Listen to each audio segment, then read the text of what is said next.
Assalamualaikum warahmatullahi wabarakatuh. Kali ini kita akan mempelajari kalimat dalam bahasa Indonesia. Sebuah karya tulis berisi kumpulan kalimat yang mengandung gagasan tertentu agar gagasan dalam sebuah karya tulis dapat dipahami oleh pembaca. Maka harus menggunakan kalimat-kalimat penyusun efektif. Kalimat efektif adalah kalimat yang disusun berdasarkan kaidah-kaidah yang berlaku, seperti unsur-unsur penting yang harus dimiliki setiap kalimat, subjek, dan ada predikat. Memperhatikan ejaan, serta cara memilih kata, diksi yang tepat dalam sebuah kalimat.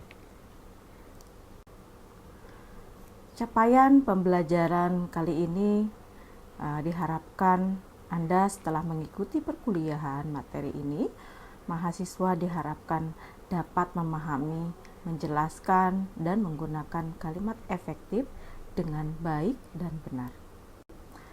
Materi pembahasan yang akan kita pelajari di sini, pertama itu pengertian kalimat adalah suatu gambaran atau pengetahuan tentang sesuatu di dalam pemikiran atau pemahaman. Yang kedua adalah unsur kalimat, yaitu subjek, predikat, objek, dan kalimat. Yang ketiga adalah jenis kalimat menurut strukturnya. Ya, ada kalimat tunggal, kalimat majemuk, dan kalimat majemuk setara rapatan, dan kalimat majemuk bertingkat. Dan kalimat efektif, yaitu kalimat yang mudah dipahami oleh orang lain dengan tepat. Kita masuk pada topik pertama, yaitu definisi kalimat. Kalimat adalah satuan bahasa terkecil dalam wujud lisan atau tulisan yang mengungkapkan pikiran yang utuh. Dalam bahasa lisan, kalimat diawali dan diakhiri dengan kesenyapan, dan dalam bahasa tulis diawali dengan huruf kapital dan diakhiri dengan tanda titik, tanda seru, atau tanda tanya. Unsur kalimat. Dalam sebuah kalimat harus terdapat subjek dan predikat. Ya. Subjek adalah bagian kalimat yang merujuk pada pelaku, tokoh, sosok, atau suatu benda, bisa sesuatu hal atau suatu masalah yang menjadi pokok pembicaraan. Ya. Kedua adalah predikat. Predikat adalah bagian yang memberitahu melakukan apa, tindakan apa, atau dalam keadaan bagaimana si subjeknya. Ya. Jadi dua unsur ini adalah unsur yang paling penting dalam sebuah kalimat. Tanpa objek pun sebenarnya sebuah kalimat itu bisa dikatakan sebuah kalimat. Seperti contohnya, ibu memasak. Ya, ibu subjek, memasak predikat. Tanpa objek pun sudah jelas bisa dapat dikatakan sebuah kalimat. Ya, tapi biasanya kalimat itu bisa ditambahkan dengan objek. Ya, objek adalah bagian kalimat yang melengkapi si predikat. Ya, bisa juga ditambahkan keterangannya. Ya, unsur keterangan ini adalah bagian kalimat yang menerangkan berbagai hal mengenai bagian kalimat yang lainnya yang berfungsi menerangkan subjek, predikat, objek, dan pelengkap. Ya, sedangkan pelengkap adalah bagian yang melengkapi predikat, gitu ya. Posisi unsur kalimat. Ya, jadi subjek itu ya biasanya diletakkan sebelum predikat. Setelah subjek baru predikat. Nah, predikat itu pastinya setelah subjek. Predikat tidak akan bisa ditempatkan sebelum subjek. Jadi urutannya seperti itu, subjek, predikat. Ya, tapi jika keterangan, ya, kalau keterangan itu bisa diletakkan setelah objek atau setelah predikat atau sebelum subjek. Ya, itu fungsi dari keterangan itu adalah posisinya bisa di depan subjek bisa di setelah setelah objek atau setelah predikat. Ya. Ibu contohkan di sini adalah Universitas Muhammadiyah Jakarta menyelenggarakan pendidikan dalam bidang ilmu ekonomi untuk program strata 1. Universitas Muhammadiyah Jakarta merupakan subjeknya, menyelenggarakan adalah predikatnya. Pendidikan dalam bidang ilmu ekonomi untuk program strata 1 itu adalah objeknya. Jenis kalimat menurut strukturnya. Kalau di dalam strukturnya itu terdapat kalimat tunggal, di mana kalimat tunggal itu adalah kalimat yang terdiri atas satu subjek dan satu predikat. Ya, kalimat tunggal. Satu subjek dan satu predikat. Contohnya, mahasiswa belajar. Ini adalah kalimat tunggal. Ya, mahasiswa subjek, belajar predikat. Kalimat majemuk setara. Kalimat majemuk setara adalah kalimat majemuk yang terdiri dari dua kalimat tunggal atau lebih. Kalimat ini dikelompokkan menjadi 4 jenis. Ya, ada kalimat majemuk setara penjumlahan, kalimat majemuk setara pertentangan, kalimat majemuk setara perurutan, dan kalimat majemuk setara pemilihan.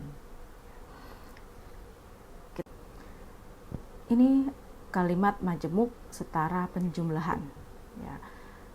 Kalimat majemuk setara penjumlahan adalah kalimat majemuk setara yang terdiri atas dua kalimat atau lebih yang dihubungkan oleh kata dan atau serta. Sedangkan kalau kalimat majemuk setara pertentangan yaitu dua kalimat tunggal atau lebih yang dihubungkan dengan kata tetapi, sedangkan atau melainkan. Jadi perbedaannya adalah penggunaan kata penghubungnya. Ya, jadi kalau kalimat majemuk secara penjumlahan menggunakan kata penghubung dan atau serta, sedangkan kalimat majemuk setara pertentangan menggunakan kata penghubung tetapi, sedangkan atau melainkan. Contohnya di kalimat majemuk setara penjumlahan di sini adalah kami membaca, kami menulis. Ya, kalimat tunggal tersebut terdiri dari subjek, predikat. Kami subjek, membaca dan menulis itu predikat. Kita gabungkan dengan menggunakan kata penghubung dan atau serta, disesuaikan dengan konteks kalimatnya. Ya, jadi kami membaca dan menulis. Karena subjeknya itu sama, maka kita bisa hilangkan salah satunya menjadi kalimatnya menjadi kami membaca dan kami menulis. Sedangkan di kalimat majemuk secara pertentangan, ya, dua kalimat tunggal ini yang terdiri dari subjek Amerika tergolong negara maju, Indonesia tergolong negara berkembang. Jadi terdiri dari subjek Amerika, Indonesia itu adalah subjeknya, tergolong merupakan predikat, negara maju adalah keterangan, negara berkembang pun keterangan. Maka dengan bantuan penggunaan kata penghubung, kita dua kalimat tunggal tersebut kita gabungkan, ya, agar menjadi kalimat majemuk setara pertentangan dengan menggunakan kata hubung tetapi. Amerika tergolong negara maju, tetapi Indonesia tergolong negara berkembang. Berikutnya adalah kalimat majemuk secara perurutan. Ya, adalah kalimat dua kalimat tunggal atau lebih yang dihubungkan oleh kata lalu dan kemudian. Jadi ciri penggunaan kata penghubungnya itu lalu dan kemudian. Contohnya, upacara serah terima pengurus koperasi sudah selesai. Lalu Pak Ustadz membacakan doa selamat. Ya. Yang berikutnya adalah kalimat majemuk setara pemilihan, ya, yaitu dua kalimat tunggal atau lebih yang dihubungkan oleh kata atau. Ya, jadi cirinya adalah penggunaan kata atau. Mereka di perpustakaan sedang belajar atau sedang berpacaran. Nah, ini penjelasan dari kalimat majemuk setara. Yang berikutnya adalah kalimat majemuk setara rapatan. Ya, kalau rapatan itu berarti suatu bentuk yang dirapatkan, merapatkan dua atau lebih kalimat tunggal. Yang dirapatkan adalah biasanya unsur subjek yang sama. Dalam hal seperti ini, unsur yang sama tuh cukup disebutkan satu kali saja. Ya, sama seperti contoh yang tadi ya. Di sini ada sebuah kalimat tunggal, ada beberapa kalimat tunggal. Di sini ada 3 kalimat kami berlatih. Ya, subjek kami, predikatnya berlatih, bertanding, berhasil. Nah, dari ketiga kalimat tunggal tersebut maka kita bisa gabung menjadi kalimat majemuk setara rapatan, digabung ya. Karena jadi bisa dua ya, bisa kaminya kita tuliskan, subjeknya kita tuliskan berulang, atau agar lebih hemat maka si subjeknya ini ya, karena sama maka kita gunakan cukup satu saja, yang lainnya dihilangkan. Jadi kami berlatih, bertanding, dan berhasil. Nah, kalimat majemuk tidak setara atau bertingkat adalah kalimat majemuk ya yang terbagi dalam bentuk anak kalimat dan induk kalimat. Jadi sebuah kalimat bertingkat ini terdiri dari anak kalimat dan induk kalimat. Induk kalimat adalah inti gagasan, sedangkan anak kalimat adalah pertalian gagasan dengan hal lain. Nah, ciri dari anak kalimat itu yaitu penggunaan kata penghubung. Ya. Kata penghubung itu ada 2. Ya, yang perlu kalian pahami dan perhatikan di sini adalah kata penghubung itu ada 2. Kata penghubung intra kalimat ya, dan ada kata penghubung antar kalimat. Kalau kata penghubung intra kalimat adalah kata penghubung yang menghubungkan anak kalimat dengan induk kalimatnya. Ya. Contohnya di sini kata walaupun, meskipun, sungguh pun, karena, apabila, jika, kalau, sebab, agar, supaya, ketika, sehingga, setelah, sesudah, bahwa, dan sebagainya. Itu adalah kata penghubung intrakalimat yang menghubungkan anak dan induk kalimatnya. Sedangkan yang kedua adalah kata penghubung antar kalimat yang menghubungkan kalimat satu dengan kalimat yang lainnya. Contohnya oleh karena itu, oleh sebab itu, namun ya. Nah, itu contohnya, banyak sekali yang lainnya ya. Nah, di sini ya Ibu contohkan. Komputer itu dilengkapi dengan alat-alat modern. Ini adalah kalimat tunggal. Ya, kalimat tunggal yang pertama yang terdiri dari komputer itu. Subjek dilengkapi predikat dengan alat-alat modern itu adalah keterangan alat. Sedangkan kalimat tunggal yang kedua di sini adalah mereka masih dapat mengacaukan data komputer itu. Subjeknya itu adalah mereka, mengacaukan adalah predikatnya, data komputer itu adalah objek. Ya. Jadi dari kedua kalimat tunggal tersebut kita dapat ubah menjadi kalimat bertingkat dengan menggunakan kata penghubung yang sesuai dengan konteks kalimatnya. Di sini Ibu menggunakan kata penghubung walaupun ya. Walaupun komputer itu dilengkapi dengan alat-alat modern, mereka masih dapat mengacaukan data komputer itu ya. Nah, kita perhatikan di sini ya. Ciri dari anak kalimat yaitu penggunaan kata penghubung. Ya, karena di sini di kalimat pertama, walaupun komputer itu dilengkapi dengan alat-alat modern, inilah yang dinamakan anak kalimat ya, dengan ciri menggunakan kata penghubung walaupun. Sedangkan yang mereka masih dapat mengacaukan data komputer itu. Nah, itu merupakan induk kalimatnya. Lihat induk kalimat dengan anak kalimat. Subjeknya itu berbeda. Maka kalau subjeknya berbeda, tetap ditulis. Ya, tapi kalau subjeknya itu sama, yang perlu dihilangkan itu adalah subjek di anak kalimatnya. Sedangkan di induk kalimat wajib ada subjek. Ya, jadi yang Ibu ulangi lagi, yang perlu dihilangkan adalah subjek di anak kalimatnya. Nah, ini kita latihan ya. Di sini tunjukkan induk kalimat dan anak kalimat pada kalimat majemuk bertingkat berikut ini. Di sini kalimat pertama adalah karena komputer bekerja cepat dalam mengolah data, produksi dapat segera disesuaikan dengan laju permintaan. Dari kalimat tersebut kita bisa tentukan induk kalimatnya.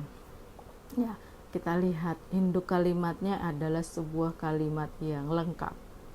Ya, habis terdiri dari subjek, predikat itu harus ada. Maka induk kalimatnya itu adalah kalimat produksi dapat segera disesuaikan dengan laju permintaan. Berarti anak kalimatnya itu karena komputer bekerja cepat dalam mengolah data, ya. Kenapa dibilang anak kalimat? Karena cirinya itu menggunakan kata penghubung karena. Predikat induk kalimat. Nah, predikatnya adalah disesuaikan. Sedangkan subjek induk kalimatnya adalah produksi. Ya. Sedangkan predikat anak kalimatnya adalah mengolah data. Predikat anak kalimatnya adalah mengolah. Ya, datanya itu adalah objeknya. Latihan yang kedua. Di sini suatu perhitungan akan lebih mudah dipahami jika disajikan dalam bentuk grafik. Nah, ini ya. Induk kalimatnya yang mana? Nah, induk kalimatnya itu adalah suatu perhitungan akan lebih mudah dipahami. Ya. Anak kalimatnya yang mana? Anak kalimatnya itu adalah jika disajikan dalam bentuk grafik. Predikat induk kalimat adalah dipahami. Ya, berarti terdiri dari subjek, predikatnya dipahami. Ya, jadi kemudian ada predikat anak kalimat, ya, disajikan dalam bentuk grafik, itu adalah keterangan. Jadi predikat induk kalimat itu adalah dipahami. Subjek induk kalimat adalah suatu perhitungan, sedangkan predikat anak kalimat predikatnya adalah disajikan. Nah, yang jadi pertanyaan adalah di dalam anak kalimat itu subjeknya ada tidak? Nah, sebenarnya dalam kalimat tersebut itu subjeknya ada, ya. Suatu perhitungan juga sama. Jadi karena subjeknya itu sama, maka di anak kalimat harus dihilangkan subjeknya, ya, agar kalimat tersebut menjadi efektif. Ya, kita masuk ke dalam kalimat efektif. Kalimat efektif adalah kalimat yang memenuhi syarat-syarat berikut. Ya, ada kalimat efektif, ya. Syarat secara tepat dapat mewakili. Jadi kalimat efektif itu adalah secara tepat dapat mewakili gagasan atau perasaan pembicara atau penulis.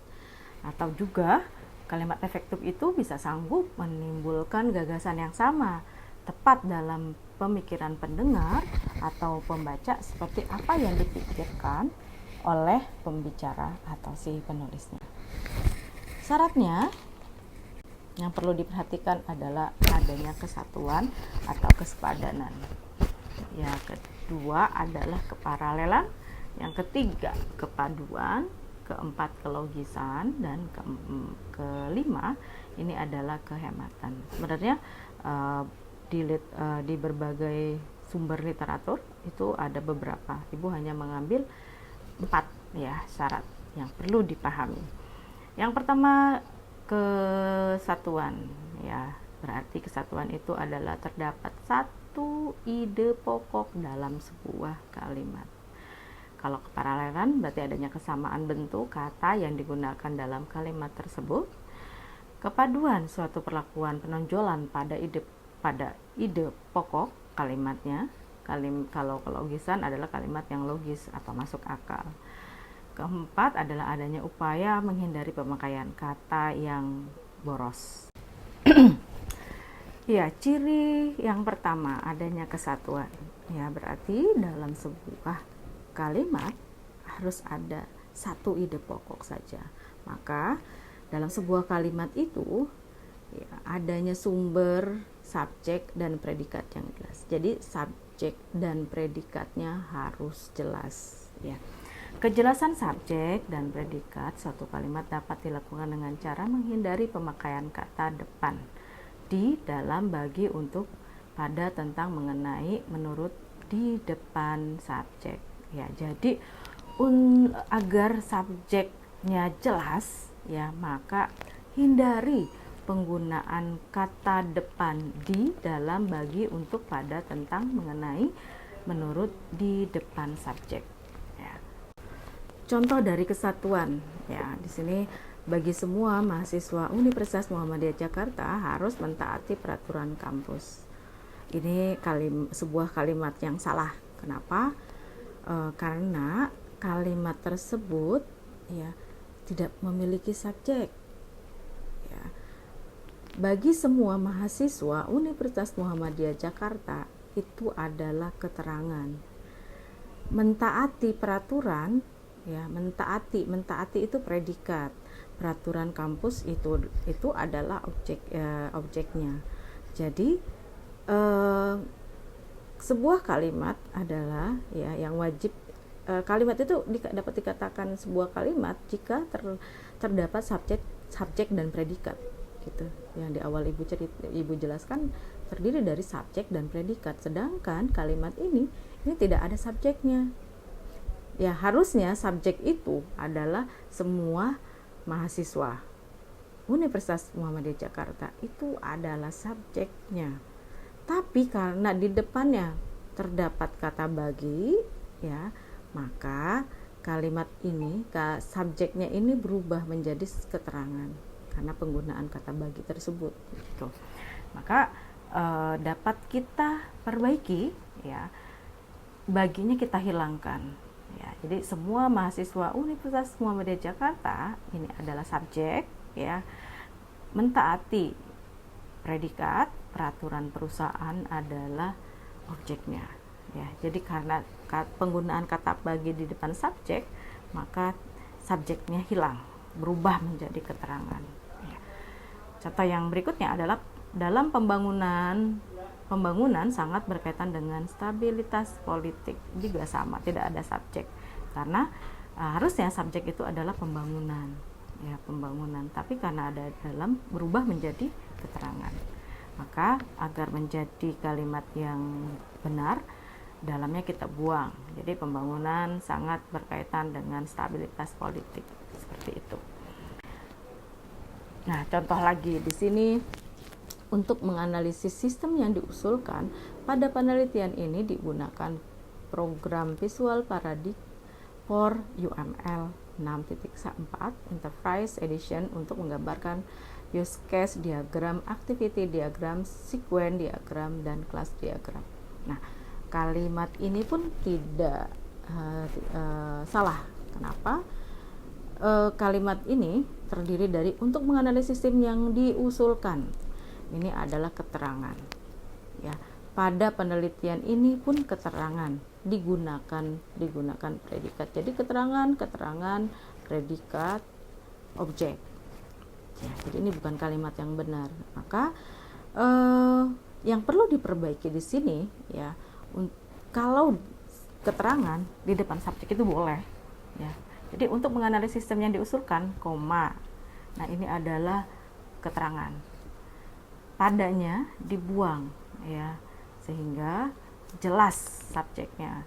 Jadi kalimat yang benar itu adalah untuk menganalisis sistem yang diusulkan, penelitian ini menggunakan program visual bla bla bla gitu ya.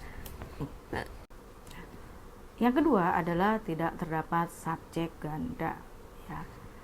Subjek ganda ini kehadiran subjek ganda ini menjadikan pemahaman yang berbeda, jadi multi tafsir gitu ya. Contohnya di sini adalah pembangunan gedung kampus, pihak yayasan dibantu oleh bank yang memberikan kredit. Jadi maknanya ada dua subjek, karena terdapat dua subjek, maka yang mana yang dibantu oleh bank ya, apakah pembangunan gedung baru kah atau pihak yayasan gitu. Jadi ada dua pemahaman di sini. Maka agar subjek, kan ada dua subjek ya, di awal Ibu jelaskan keterangan itu ya, keterangan itu bisa berada di atau sebelum subjek ya, di depan subjek itu bisa keterangan gitu ya. Maka ada dua subjek di sini. Subjek yang pertama ini ya perlu kita ubah ya, subjek pertama ini perlu kita ubah ya, dengan ubah menjadi keterangan ya, karena ada dua subjek di sini. Dua subjek adalah pembangunan gedung kampus baru, nah yang satu lagi pihak yayasan. Jadi subjek yang pertama ini kita ubah menjadi keterangan dengan bantuan kata penghubung yang sesuai dengan konteks kalimatnya ya. Jadi berubah. Jadi untuk memperbaikinya kita tambahkan di depan, dalam pembangunan gedung baru, gedung kampus baru, koma ya. Yang tadinya subjek berubah karena menggunakan kata penghubung, maka berubah menjadi keterangan. Dalam pembangunan gedung kampus baru, koma, pihak yayasan dibantu oleh bank yang menawarkan kredit. Nah, itu kita ubah ya dengan menggunakan kata penghubung. Jadi subjek yang di depan kita ubah menjadi keterangan dengan bantuan penggunaan kata penghubung yang sesuai dengan konteks kalimatnya. Yang kedua, contoh yang kedua adalah penyusunan karya ilmiah itu saya dibantu oleh dosen pembimbing. Jadi yang dibantu sayanya atau penyusunan karya ilmiahnya gitu ya. Ada dua subjek, maka subjek yang di depan kita ubah menjadi keterangan dengan menggunakan kata penghubung ya, yang sesuai dan cocok dengan konteks kalimatnya. Kita gunakan dalam penyusunan karya ilmiah itu, koma, saya dibantu oleh dosen pembimbing. Dalam penyusunan karya ilmiah itu adalah keterangan ya, keterangan. Sayanya subjek, dibantunya predikat oleh dosen pembimbing adalah keterangan gitu. Yang berikutnya adalah tidak menggunakan kata penghubung intra kalimat dalam kalimat tunggal ya. Tadi ya, tidak menggunakan kata penghubung intra kalimat dalam kalimat tunggal. Jadi kalau kalimat tunggal itu adalah hanya satu ya, terdiri dari subjek, predikat, objek, tidak menggunakan kata penghubung. Nah, ini contoh kalimat yang salah. Kami datang agak terlambat ya, sehingga kami datang agak terlambat ini adalah kalimat tunggal. Titik. Sehingga kami tidak dapat mengikuti kuliah umum. Nah, kami tidak dapat mengikuti kuliah umum ini adalah kalimat tunggal juga, tapi menggunakan kata sehingga. Penggunaan kata sehingga ini adalah penggunaan kata penghubung intra kalimat ya. Permasalahannya di sini adalah penggunaan kata titik. Titik inilah yang menyebabkan kalimat ini ya menjadi kalimat yang bukan kalimat majemuk gitu ya. Nah, untuk memperbaikinya ya kita bisa hilangkan tanda titiknya sehingga penggunaan kata penghubung intra kalimat ini benar ya. Jadi kami datang agak terlambat, titiknya dibuang ya, sehingga tidak dapat mengikuti kuliah umum. Nah, bisa juga ya kita menggunakan kata penghubung antar kalimat ya. Jadi kami datang agak terlambat ini adalah kalimat yang pertama. Kita hubungkan dengan penggunaan kata penghubung antar kalimat ya. Oleh karena itu, kami tidak dapat mengikuti kuliah umum gitu ya. Nah, ini lagi ada contoh di sini. Perpustakaan beroperasi pada hari Senin, Jumat pukul 8 sampai dengan 20 waktu Indonesia Barat. Sehingga di luar waktu operasional tersebut, mahasiswa tidak dapat mengakses laporan pada perpustakaan. Kalimat ini tidak terlalu panjang, tapi banyak kesalahan di situ. Ya, penggunaan kata sehingga di situ ya, titik setelah waktu Indonesia Barat itu harusnya dihilangkan karena di sini menggunakan kata sehingga, maka kita hilangkan, kita gabungkan kalimat tersebut menjadi kalimat kalimat majemuk bertingkat. Nah, penulisan di luar, nah, kita sudah belajar ejaan di sini ya. Di luar itu adalah di-nya berfungsi sebagai kata depan ya, maka penulisannya harus dipisah. Kemudian kesalahan di sini adalah penulisan ejaan di sini huruf kapital perpustakaan, ini juga menggunakan huruf kecil. Berikutnya adalah keparalelan ya. Paralelan adalah kesamaan bentuk kata yang digunakan dalam kalimat tersebut. Ya, jadi jika bentuk pertamanya menggunakan kata benda, maka kalimat berikutnya pun menggunakan kata benda. Jika bentuk pertamanya menggunakan kata kerja, ya selanjutnya juga menggunakan kata kerja. Biasanya penggunaan kata-kata paralel ini saat kita menulis sebuah uraian ya. Ibu contohkan di sini adalah namanya ditulis dengan jelas di kertas segel, ditulis. Nah, atau pencantumannya di kertas khusus. Nah, ditulis dan penggunaan kata pencantumannya.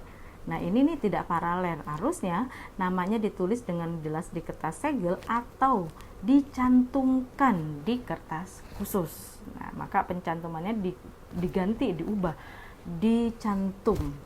Ya, dicantumkan di kertas khusus. Itu perbaikannya. Yang kedua, tahap terakhir penyelesaian gedung itu adalah kegiatan pengecatan. Penggunaan kata pengecatan tembok, kemudian memasang penerangan, pengujian sistem pembagian air dan pengaturan tata ruang ya. Yang perlu diperbaiki di sini adalah kata memasang penerangan ya, harus pemasangan penerangan gitu ya. Kemudian di sini contohnya lagi bagi Lili Vili Montessori School ya. Di sini penggunaan kata penyimpanan data kalimat secara struktur. Penggunaan kata penyimpanan. Ya. Yang poin kedua efisiensi, cepat, akurat. Yang ketiga menghindari. Ini kesalahannya luar biasa ya. Di awal menggunakan kata penyimpanan. Uraian kedua kata bendanya, katakan bendanya efisien.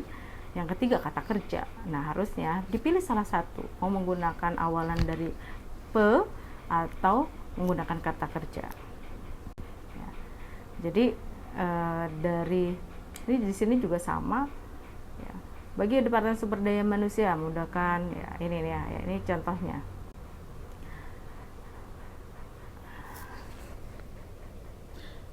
Nah, ini juga sama ya. Adapun manfaat dari penelitian ini adalah untuk ya, data absensi dan kemudian sistem informasinya, terus 3 kesalahan informasinya. Nah, gimana kalimat di bawah ini juga ya. Di sini coba perhatikan, implementasi sistem merupakan tahap peletakan sistem supaya siap untuk dioperasikan. Tahap implementasi sistem dapat terdiri dari langkah-langkah sebagai berikut ya.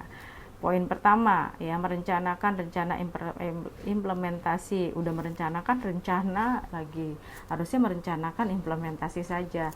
Yang kedua, melakukan kegiatan implementasi ya, bolehlah kalimatnya. Yang ketiga, tindak lanjut implementasi. Harusnya bukan tindak lanjut, tapi menindaklanjuti implementasi. Nah, yang berikutnya adalah ketegasan makna. Kalau ketegasan makna ini adalah penekanan, ya, suatu penekanan, penonjolan pada ide pokok kalimatnya. Ya, ini adapun cara untuk membentuk penekanan dalam kalimat tersebut, ya, bisa meletakkan kata yang ditonjolkan di depan kalimat. Contohnya, Presiden mengharapkan agar rakyat membangun bangsa dan negara ini dengan kemampuan yang ada pada dirinya. Ya, jadi contohnya, harapan Presiden ialah agar rakyat membangun bangsa dan negaranya. Ada penekanan di situ. Melakukan pengulangan, ya, repetisi. Ya, repetisi adalah pengulangan sebuah kalimat yang dianggap penting dalam sebuah kalimat. Contohnya gini, kemajuan menyangkut kemajuan di segala bidang. Ya, kemajuan kesadaran politik, kesadaran bermasyarakat. Jadi diulang-ulang kata kuncinya, ya.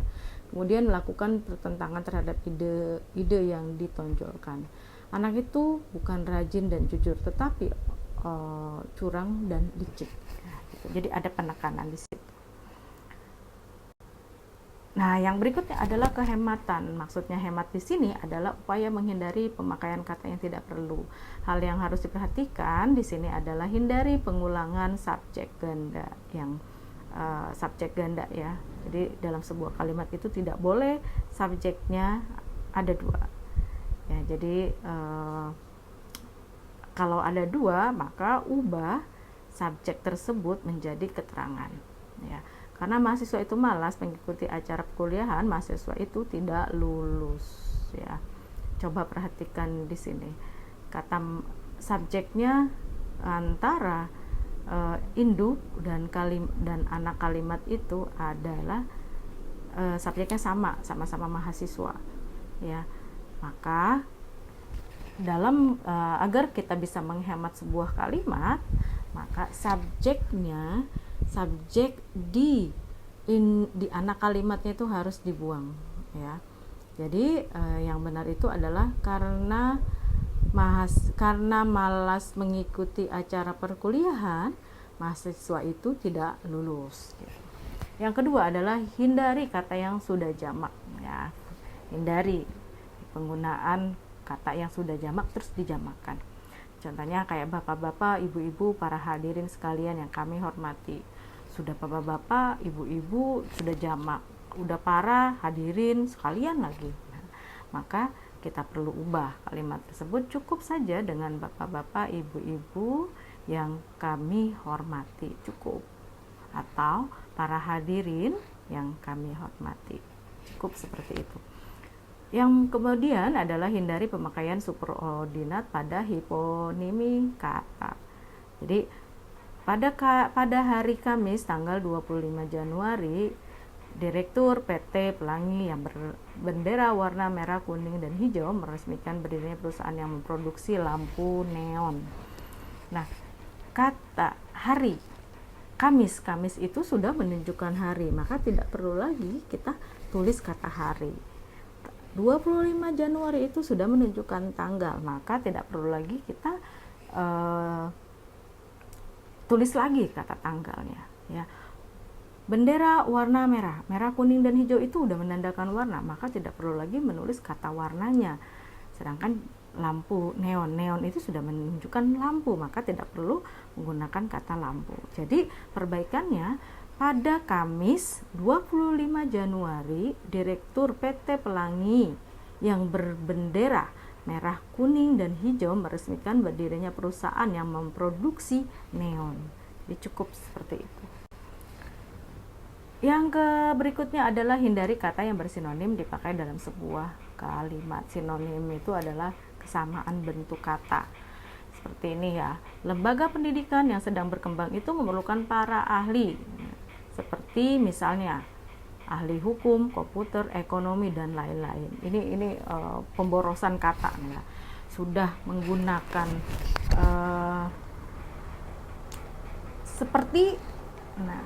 seperti itu bersinonim dengan misalnya, ya, maka atau contohnya. Jadi tidak perlu menggunakan double ya. Kemudian udah menggunakan para ahli, disebut juga dan lain-lain ya, maka hindari penggunaan kata seperti itu. Perbaikannya adalah lembaga pendidikan yang sedang berkembang itu memerlukan ya ahli hukum, komputer, ekonomi, dan lain-lain. Bisa juga lembaga pendidikan yang sedang berkembang itu memerlukan para ahli seperti ahli hukum, komputer, dan ekonomi. Nah, itu perbaikannya ya. Kelogisan, kalau kelogisan itu berarti masuk akal ya, logis, masuk akal gitu ya. Untuk mempersingkat waktu, marilah acara kita mulai. Waktu itu tidak bisa disingkat, bisa juga dihemat gitu. Jadi untuk menghemat waktu, marilah acara kita mulai. Sebaiknya seperti itu ya, jangan disingkat, jangan mempersingkat waktu. Tumpukan uang itu terdiri atas pecahan ribuan, ratusan, 10 ribuan, 50 ribuan, dan 20 ribuan. Nah, ini tingkatannya, penjelasan tingkatan dari rupiah, dari pecahannya. Seharusnya dari yang terkecil sampai yang terbesar gitu. Kambing sangat senang bermain hujan. Nah, ini juga tidak masuk logika, tidak masuk akal gitu ya. Sudah ya, ini sudah berakhir. Ibu ucapkan terima kasih, semoga bermanfaat, penjelasan Ibu bermanfaat. Billahi taufiq wal hidayah. Wassalamualaikum warahmatullahi wabarakatuh.